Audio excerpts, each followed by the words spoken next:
Video kali ini membahas sebuah bangunan di ujung timur Pulau Jawa. Di kawasan ini dibangun sebuah mega proyek jembatan.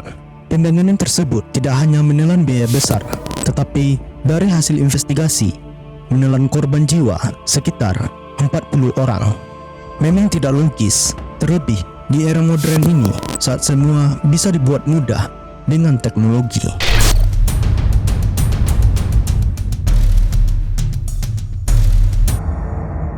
Sekali lagi saya sampaikan, saya tidak berharap penonton percaya dengan apa yang saya ulas. Saya hanya memaparkan apa yang terlihat serta terjadi dengan tujuan agar penonton tahu di dunia ini kita harus selalu berhati-hati dan waspada, karena tuntutan hidup kadang membuat manusia bersekutu dengan setan dan tega mengorbankan sesama manusia untuk mempermudah sampai pada tujuan. Pengerjaan jembatan tersebut mengalami berbagai kendala, di antaranya berkaitan dengan konstruksi dan kecelakaan kerja yang tidak masuk akal. Ketika dikonsultasikan dengan paranormal, lokasi proyek itu mengenai salah satu lokasi istana gaib. Awalnya pihak konsultan pelaksana berencana menggeser beberapa meter agar pengerjaan jembatan lebih lancar, tapi hal tersebut tidak bisa dilakukan sebab dalam perhitungan sudah lock dengan posisi tersebut. Paranormal tadi juga menyampaikan jika lokasi tetap dipertahankan, para penghuni gaib akan mengganggu dan menghalangi proyek, bahkan akan meminta nyawa meski bangunan tersebut selesai dibangun. Akhirnya terjadi negosiasi. Makhluk gaib tidak akan mengganggu proses pembangunan, tapi mereka tidak akan berhenti mengambil nyawa sebagai ganti rugi karena kawasan mereka yang diusik. Penguasa gaib di kawasan itu juga menyampaikan kepada paranormal bahwa mereka meminta bayi. Selain nantinya mereka akan meminta nyawa para pekerja untuk dijadikan tumbal. Pada akhirnya diadakan ritual ubo rampe berupa sesajen komplit dilarung dan dilemparkan ke besi tiang pancang sebagai tanda kesepakatan.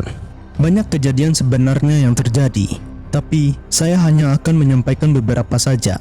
Di antaranya, saat tahap akhir pengecoran kolom dengan menggunakan konslet pump, para pekerja yang tiduran ketika rehat siang secara tidak sengaja tertimbun material beton berat sehingga terkubur hidup-hidup di tiang pancang.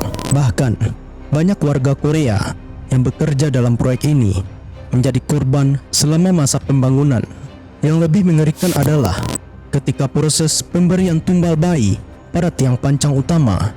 Awalnya, pihak penanggung jawab proyek mendapat informasi ada salah satu buruh bangunan yang istrinya baru saja melahirkan.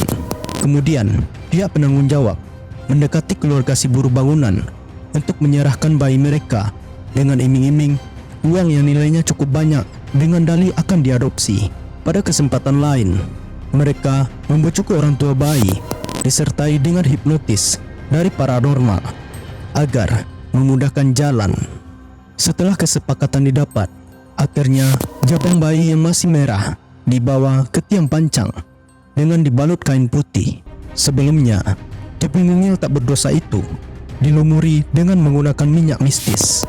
Setelah bunga-bunga ubo rampe dan persyaratan disiapkan, bayi kemudian ditaruh pada dasar tiang pancang. Bisa dibayangkan apa yang terjadi selanjutnya.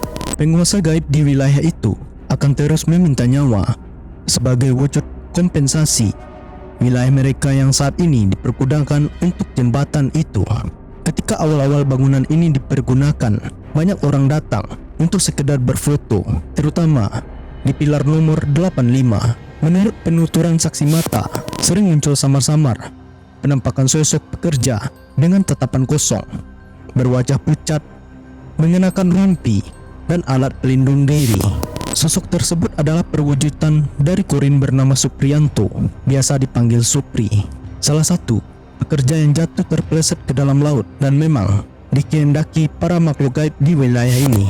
Supri banyak memberikan informasi mengenai sisi gelap di balik pembangunan jembatan ini.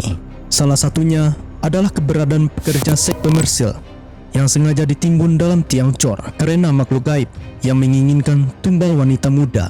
Sosok wanita itu bernama Wulandari. Hingga hari ini masih sering menampakkan diri dengan wujud wanita cantik berambut panjang berbalutkan pakaian seksi, berwarna merah tapi memiliki punggung yang berlubang, serta berdarah-darah. Sosok ini menampakkan diri terutama pada malam Selasa Kliwon atau Jumat Kliwon. Menurut Supri, jika sosok Wulandari menampakkan diri, bisa dipastikan akan terjadi kecelakaan yang parah, bahkan hingga menimbulkan korban jiwa.